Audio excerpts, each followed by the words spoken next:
what we're working with in the workplace right now, the traditionalists. So this is the group that now would be in their 70s and 80s.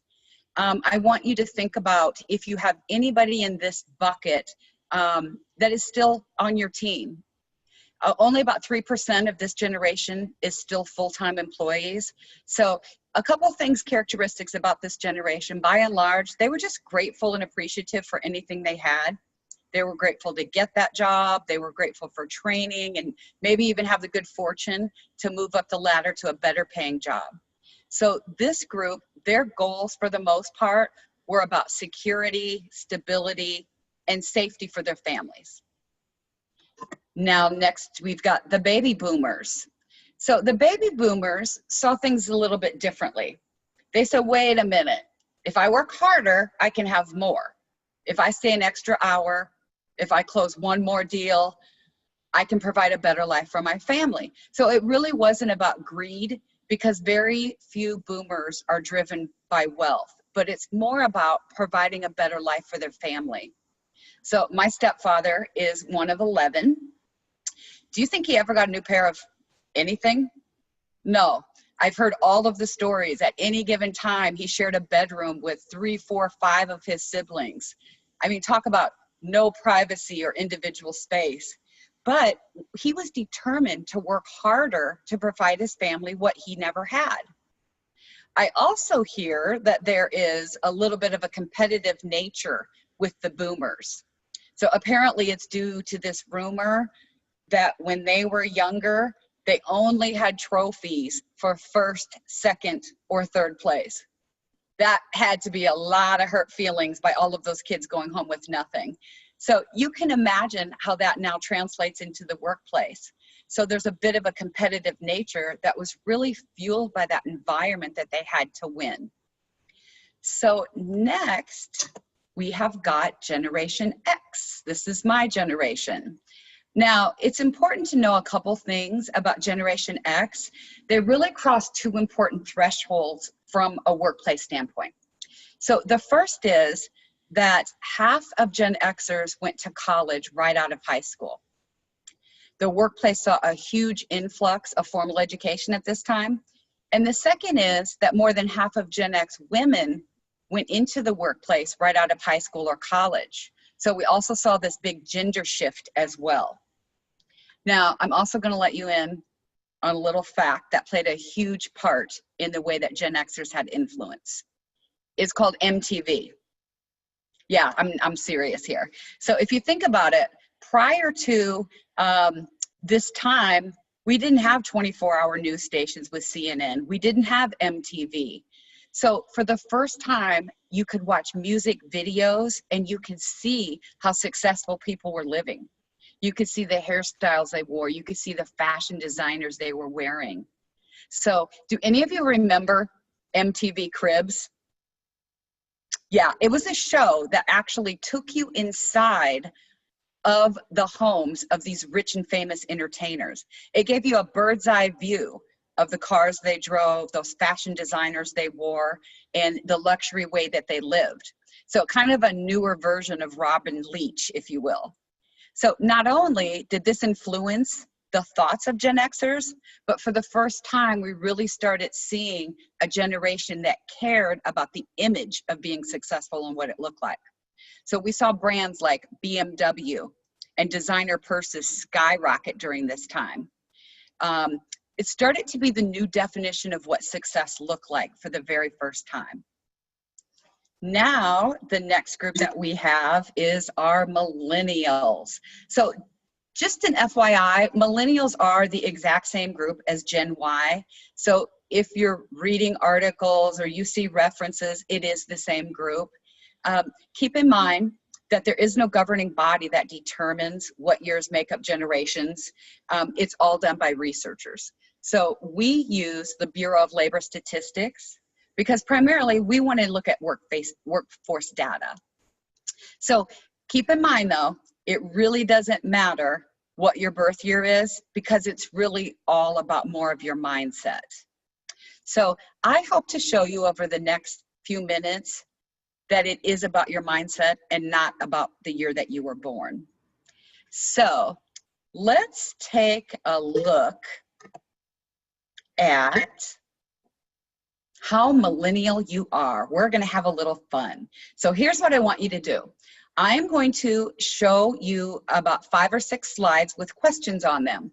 And I would like you to just keep track of how many times you answer yes to these questions. Okay, just a little fun quiz for you. So let's see what the first one is. Have you ever waited in line to buy cupcakes? Guilty. I have. Have you ever taken a selfie? Guilty again. Yes, I have. Do you not know any of your best friend's phone numbers by heart? Guilty again. I can tell you the phone number to the house I grew up in, but I still have to look up the phone numbers for my 2 daughters. Oh, we don't have to do that anymore, do we? We don't have to memorize phone numbers. Do you know what YOLO means? How many of you are keeping track? Do you feel lost without your smartphone? I know I do. There are times that I just want to leave the phone and go for the day without it, but way too much information and too many things I depend on that phone for. So if you answered yes to some of those questions, it doesn't mean that you are millennial. What it means is that you have thoughts that range all different generations. So maybe on some things you think more millennial, and on other things you're much more traditional.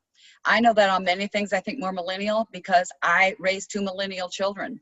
So when, you know, they were listening to certain music, I was listening to that kind of music. When they were watching certain TV shows, I was also watching those TV shows. So hope you had a little fun with that. Now let's find out and talk a little bit about the numbers before we jump into more about the generations in the workplace. So first of all, the baby boomers. Now, most people know that the baby boomers were a huge cohort. They were 80 million strong, and that's why they were called the boomers. It was huge. It was actually the biggest cohort ever in our society up until this point. So this group is now retiring at a rate of 10,000 a day in the States. Next, we've got Gen X. But what a lot of people didn't realize is that this cohort was just over half the size of the boomers. So think about this. When Gen Xers entered the workplace, were they even able to push back on their bosses and say things like, yeah, no, I don't want to wear that, or work those hours? No, thanks. Nope, can't stay late. Yeah, they were not even able to have that battle. At least not successfully. And a lot of people decided that, you know what, hey, this isn't going to work for me. And that's the ones that became entrepreneurs. They want to make their own schedule, have their own path. But most people, including myself, realized pretty early on in our career that if we wanted to advance, we really kind of had to play the boomer game. So now let's look at what we have with the millennials. The millennials are coming in at 80 million strong. So think about this. We have not had a professional cohort with this much strength in numbers for almost 40 years. So I get asked all the time, you know, why is there so much discussion about generations and about the millennials? So the reason why there are so many articles about millennials and so much talk about why they're driving people crazy and why won't they just fit in and why don't they do what Gen Xers did and listen to the people that went before them, it's really all based on numbers. So another big thing to keep in mind is that in less than a year, millennials are going to outnumber the boomers and the Xers combined in the workplace. So we don't have the ability to push back and say, do things the way we're doing them. There's just too many. They have strength in numbers at 80 million.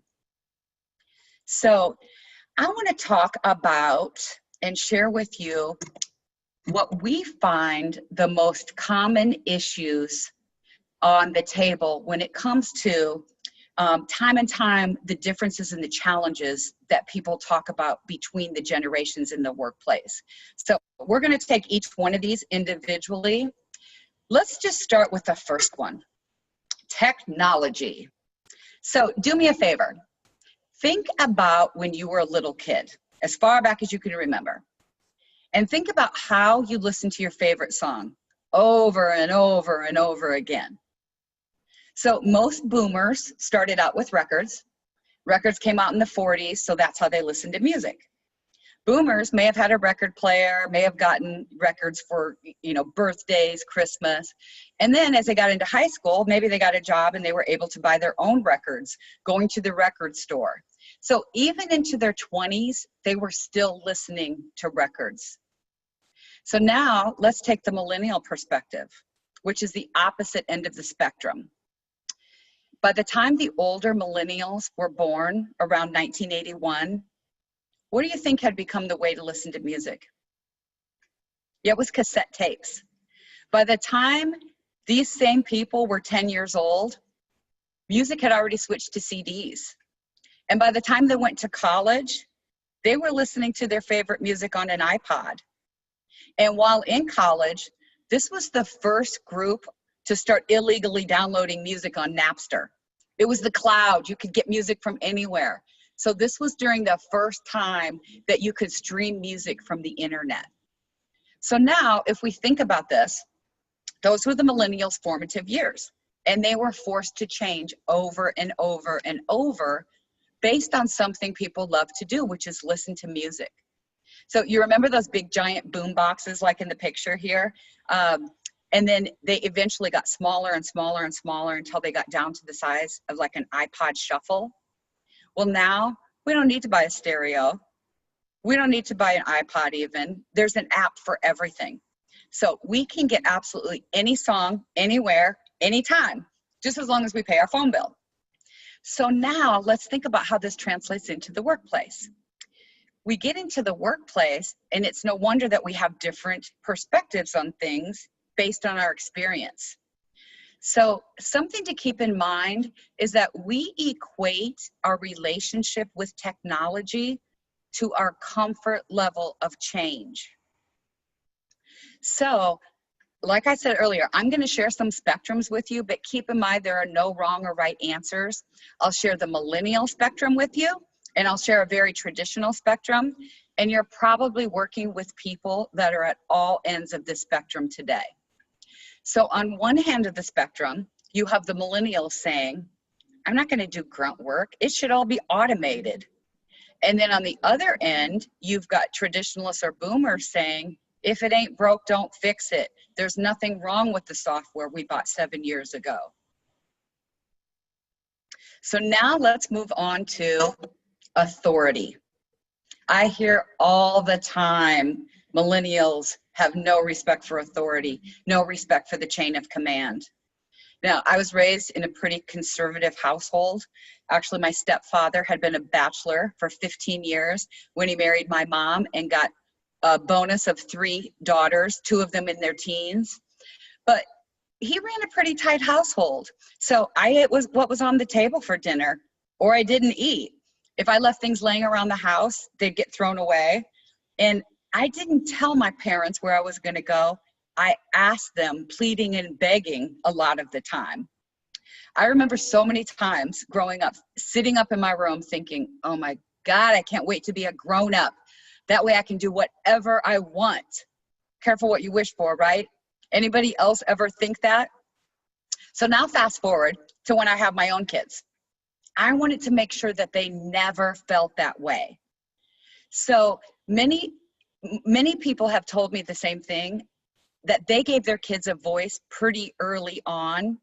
They've had similar stories where in hindsight, we may have swung the pendulum in the other direction just a little bit too far.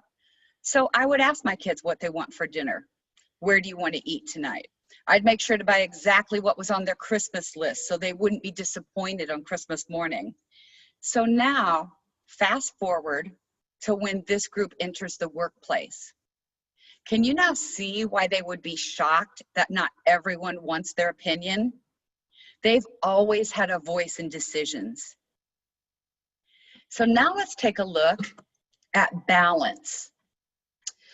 This is really all about work-life balance. And to be honest, if we think about it from a boomer and an Xer, Generation X perspective, they were really able to separate personal from professional time pretty easily.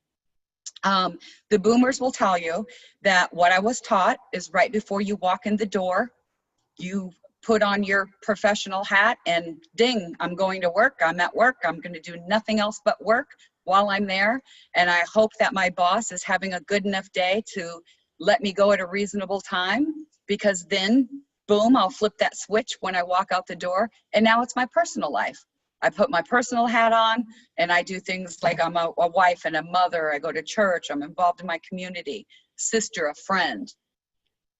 But we have a real game changer on our hands, and it's our cell phone.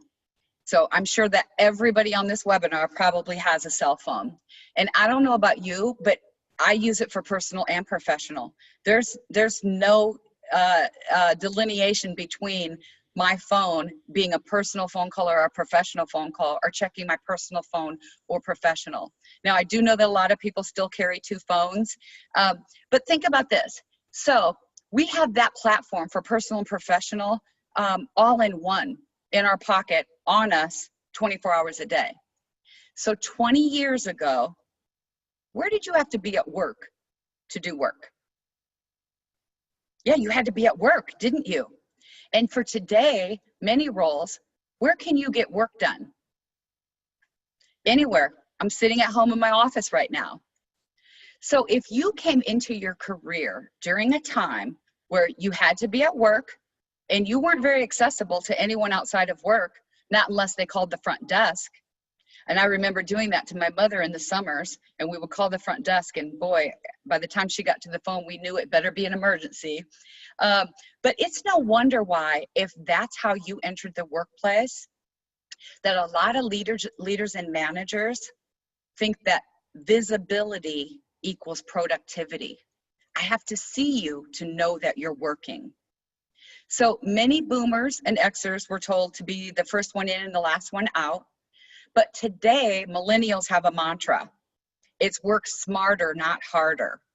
So I don't think that we can really look at it as a work-life balance anymore, but really more of a work-life integration. So let's take a look now at loyalty. You know, this is really a tough one. And I have to be completely honest with you and tell you that most millennials don't even know what loyalty looks like. They've just never seen it. And I'm going to give you a couple reasons why. So divorce peaked in the 1980s, and most millennials saw their parents or their best friend's parents split during those formative years. And then came the 90s, and the internet took over the corporate world. Globalization happened, and we started seeing company after company offshore, outsource, decentralize. And it was the first time that we started seeing companies use downsizing for a cost-cutting measure. So during that time, many millennials saw their parents lose jobs due to these new economic times. And it no longer mattered if you got stellar reviews, because in many cases, the company couldn't save you because it was whole departments being cut. So you see, seeing these things as a child and a teen gave millennials a whole different perspective when they entered the workplace. Do you really have my best interest at heart? Or am I going to get cut because you need a better bottom line? These are all things that are going through their mind. Millennials also saw their parents, and most of their parents had that commitment gene rooted so deeply in who they were that you stay at a job as long as you can, that they would stay at a company they didn't like. They would work for a boss that they couldn't stand. And so what do you think these parents told their children when they came home at night? Life is too short. Don't be unhappy for too long. So millennials took that and they kind of turned it into their own little mantra that you may have heard. YOLO, yes. It was in our quiz earlier, and for those of you who didn't know, it stands for You Only Live Once. And by the way, it is just like Facebook. Once their parents started using it, it wasn't cool anymore and they stopped using it. So you probably haven't heard any millennials say YOLO anytime recently. But it's really important to know what it means. So if a millennial doesn't like their boss, they're out. If they don't like their schedule, they're out. If they don't like the expectations or the rules, gone, they're out. But see, the mindset has gone a little bit too far, and not just for millennials. We have people now that leave because they can't handle the hard stuff. They're just out. So I feel like we've got to find some middle ground, and this is where a huge opportunity exists for mentoring in the workplace. Take those new hires under your wing and help them understand the difference between putting up with stuff and sticking it out through the hard times. Next, I want to look at entitlement. Wow, millennials get stereotyped with this one all the time. And it is somewhat true, having raised two millennials, yeah, it is somewhat true. But let me explain a little something that you may have never thought of before. It's really a societal thing that has happened over the last 30 years.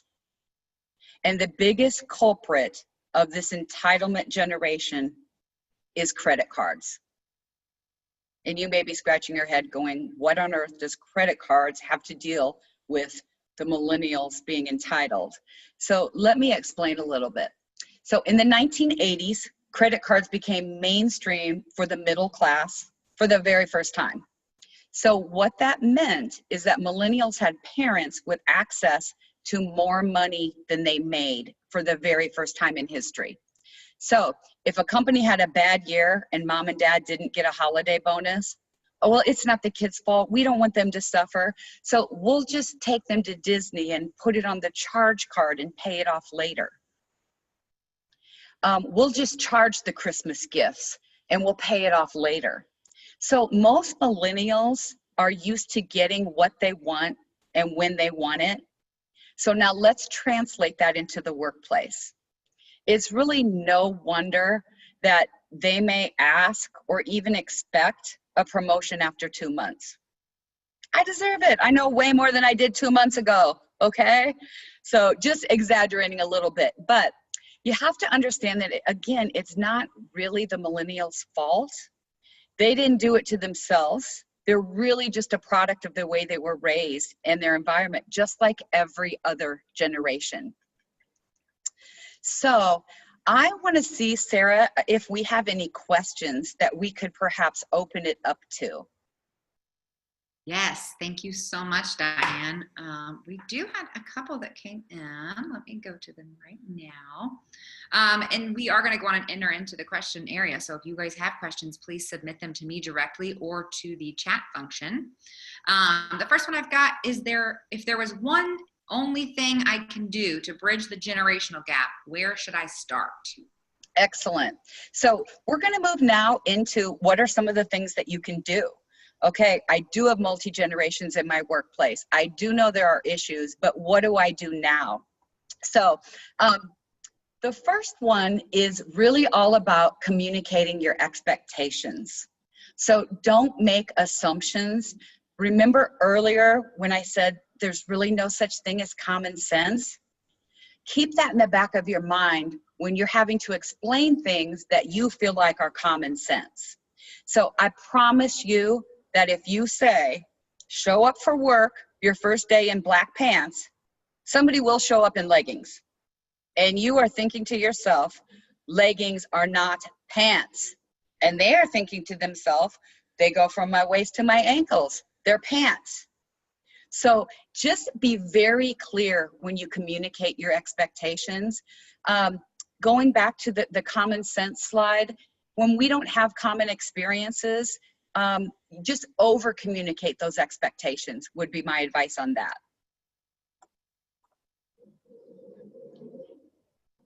The second thing I'm going to tell you where you could start is appreciate any job well done. And I know that this does ruffle some feathers for some people. So We used to appreciate any job done above and beyond what was expected. But guess what all those participation trophies did to the millennials? Yeah, so they didn't give it to themselves again, but they are used to being praised for showing up, for being on a team, and even just for trying. They got recognized for that. So in the workplace, they may feel like, it's Friday afternoon. I've showed up every day this week on time. I was here all 5 days and no one even noticed. I didn't get a pat on the back, a gift card, nothing. So we've all probably had people who don't show up on time every single day, and don't give 100% effort and just go through the motions. So really, all I'm asking you here to do is just to recalibrate that appreciation meter a little bit and acknowledge a job well done, any job well done. And I say this to say, even if it is their job. Now, I know a lot of people are thinking, that's what they get a paycheck for. And you're absolutely right. But let me explain something that happens, and you may already be seeing it in your workplace. If you don't say thank you, I appreciate you, good job, they're going to leave. And what does it cost you to say those things? Yeah, absolutely nothing. You don't have to give gift cards, bonuses, things like that. Just a simple thank you goes a long ways. So that would be the second piece of advice I could give about where do I start. Just start to put your appreciation meter on pause a little bit and start to look for things that you can appreciate. Send a quick email if you notice somebody is really trying and giving effort, especially some of the younger generations. So the next thing that I would say would be to develop your people. So look at them individually. It's not a one-size-fits-all in the workplace, and we all know that. Take time with them. Take time to get to know them. Most of the millennials that I have worked with and have worked for me, they have a greater cause at the heart of what they do. They want to make a difference, and a lot of times they just don't know how to make a difference. I actually had an intern that came to me over the summer, and she was about 2 weeks into her internship out of about a 10-week internship, and she asked if she could meet with me. And so we sat down and she said, you know what, I don't think this is for me. I don't think this is what I want to do for the rest of my life. And I had to very gently explain to her, we haven't hired you. This probably isn't what you're going to do for the rest of your life. Don't be so serious with yourself. This is just an internship. So I had to explain, this is a way to gain experience and get your foot in the door. And at the end of the internship, it will be mutual. Well, we will sit down and say, hey, these are the things we thought you did well. These are the things we think you can work on. And maybe this is it. But what I have found is that a lot of millennials are so serious and focused that they feel like they have to have their whole life figured out and mapped out. And so reassure them it's not the case, but also have a career path for them. So they want to know, you know, what would the next steps be? What do I have to do to get a promotion or to move into a different role? So definitely have career pathing mapped out for them, because if they don't feel like there's anywhere that they can go within the organization, guess what? They're gone. Yeah. So it costs a lot of money to hire. Turnover is very expensive. So try to retain the talent in your organization. And one of the ways that you can do that is by having a developmental plan for each person. And then the last thing that I would say is just to listen more. You know, one of the things I really enjoy is doing some cross mentoring across the generations. I've found huge value when I've done these programs with all sizes of companies. The younger people definitely learn more from the people who've been in the workplace for 15, 20, 25 years. That's where your intellectual knowledge lays. So, you know, partner up people, listen to stories, don't be afraid to share your own stories and ask their advice. I saw a funny meme one day that was so true, and it said, for every Gen Xer out there making six-figure incomes, they rely on a millennial to open a PDF. So yes, we can't all figure everything out, but we do have different skill sets. So it's okay, but you have to listen to each other. Sarah, that would be my advice for where do you start. Do we have any other questions? Yes, Diane, we do. So I have one that says, as a Gen Xer, they feel like they're doing a lot of the compromising in the workplace. Shouldn't millennials have to compromise a little bit more too? What's the balance there? That is a great question. And you know what? It can feel very much like, wait a minute, they're new, they're coming into the workplace. I have an established career. But if we go back to the statistics that I shared with you, a couple things are factors in why we may feel like we have to do a lot of the compromising. First of all, they are a huge generation, 80 million. So they do have a lot of power, whether we acknowledge it or not. And this is really an employee's market. The job market is good. So a lot of companies are vying for that same talent out there. So although you may feel like, wait a minute, I compromise on everything. Shouldn't they come in as a Gen Xer? Like I said, I came in and I followed, you know, the boomers. That's where I kind of got my cues as to what to do in my career. But we're in a different space now and we're in a different place, and it will be really difficult to retain top talent if we don't do some of the compromising. And I mean, at the end of the day, the reality is that there are just so many of them, and that there are so many boomers retiring that we're going to be outnumbered very soon. So I would say stand your ground on things that you do not feel like you can compromise, that things that are, you know, process, procedure, your company culture. But if there are things that are compromisable, have those discussions. And I also feel like it's okay to let them know, you know, hey, Sarah, I'm going to go ahead and compromise with you on this one, but it's important, and explain to them the why.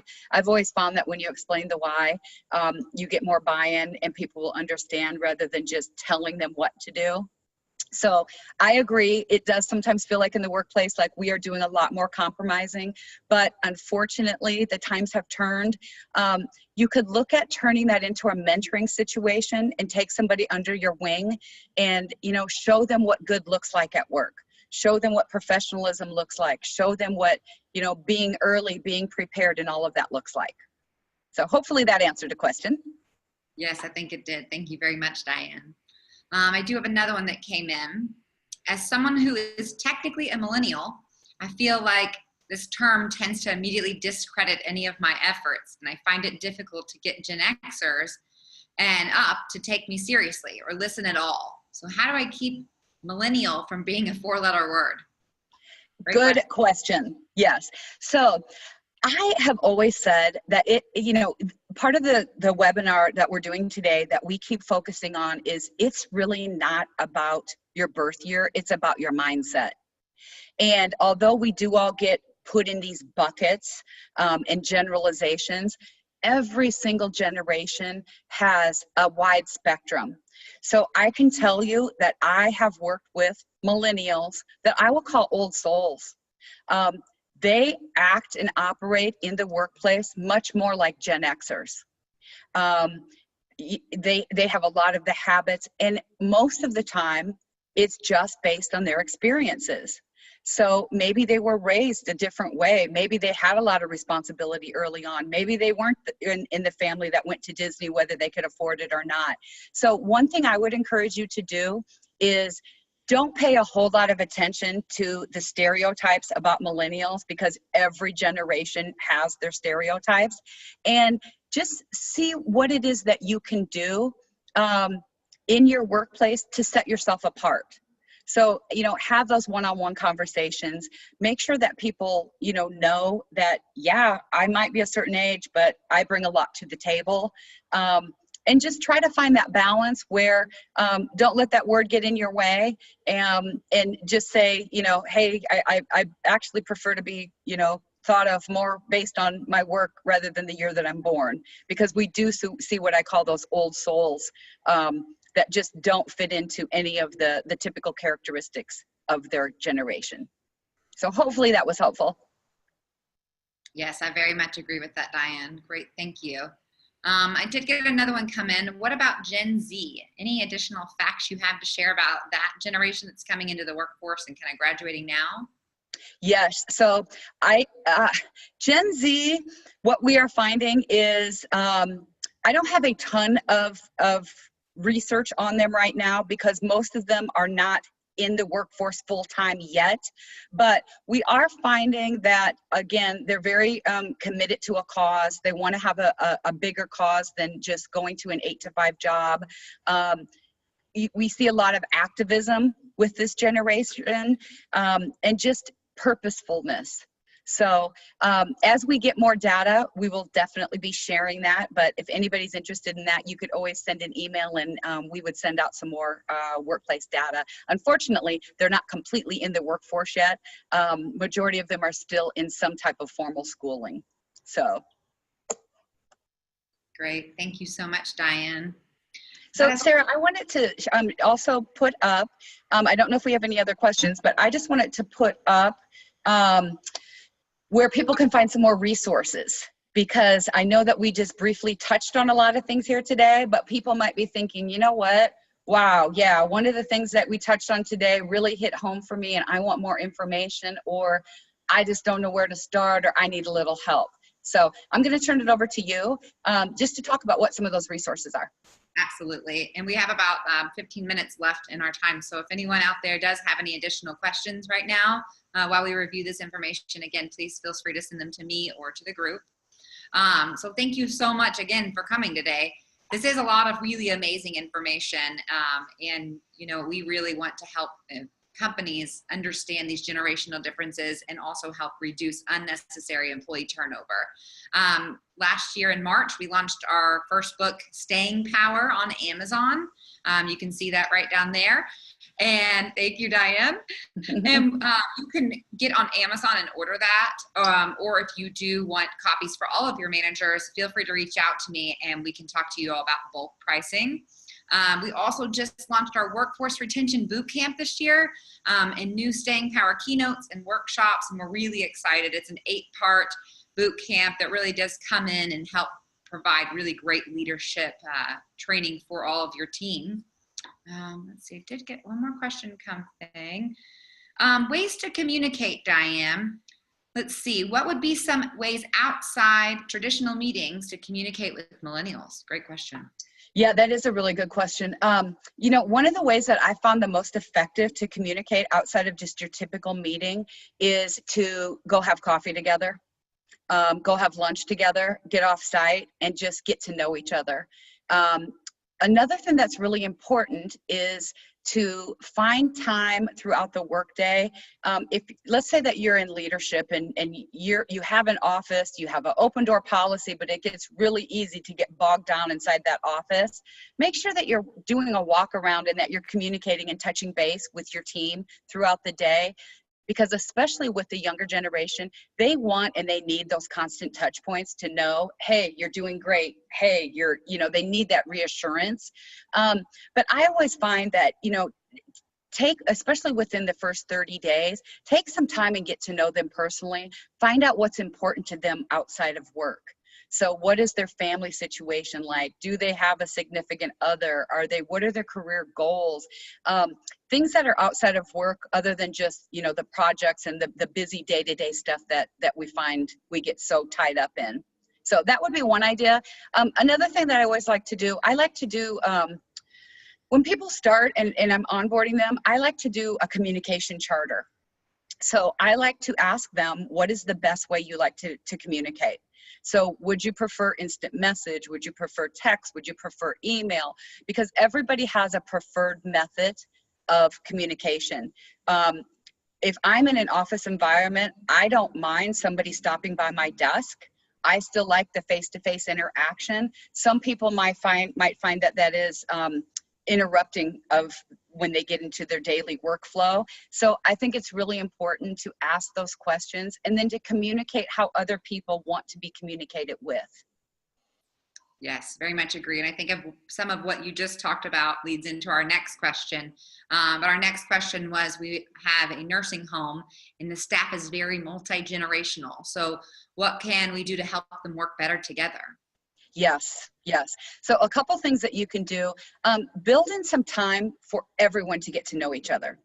Because what we find is that when they get to know each other outside of the duties and responsibilities that they have at work, they can connect on a different level, so that when things get tough at work, they have a stronger foundation or relationship to go to each other and say, hey, Sarah, let's talk about what just happened. Or, hey, I need some help. Do you think that you could help me out here? So I would look for, do some team building, do some fun activities.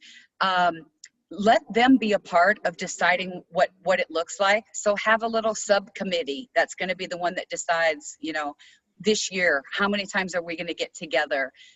You may have some resistance at first where people will go, oh, I don't want to get together with people I work with. But I promise you, if you make it interactive and fun and they see some value, they will then start to look forward to it.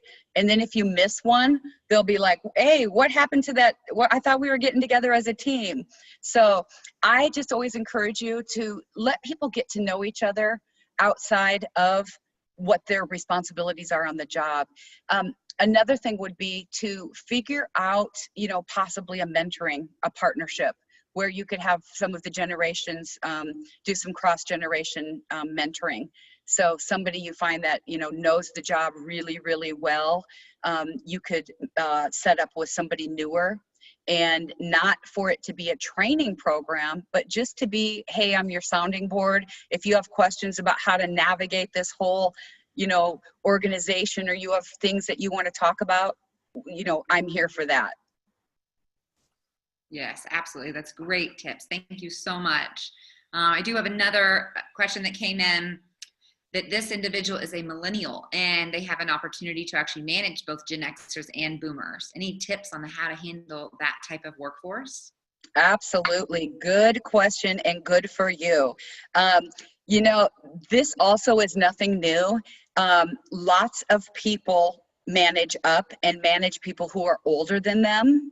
So what my suggestions would be, again, get to know them personally, individually, because it's going to be important. And let them get to know you. So have a strategy planned out, but ask for input. Don't be afraid to say, I know that you guys have more experience than I do. I'm really here to learn as much from you as you are from me. And I think that we can really be a great team here if we're all willing to just, learn from each other. So I know I had that challenge. I'm a Gen Xer, and I had that challenge in my late 20s. I was managing a team, and everyone on the team was at least 10 years older than I was. And sometimes it can be daunting to try to figure out, how do you build your credibility to have people see you as, although I might be young, I do have the experience, and I can do this. I have the skill level. I have the critical thinking ability to be able to be in this position. So I would say, again, it's not an easy transition, but it absolutely can be done. And I always just say, use facts instead of emotions.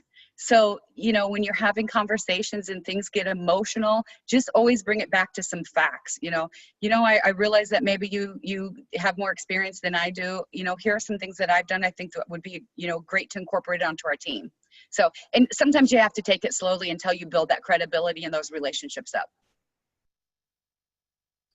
Absolutely. I think that's really great points. I think it's just about being open, honest, and communicating really clearly. It's like the tips we give for all generations to communicate to millennials, I think, can be reversed back. It's just about absolutely expectations clearly to each other, and knowing that the way I receive information isn't the way I necessarily give information. So making adjustments there. Yeah.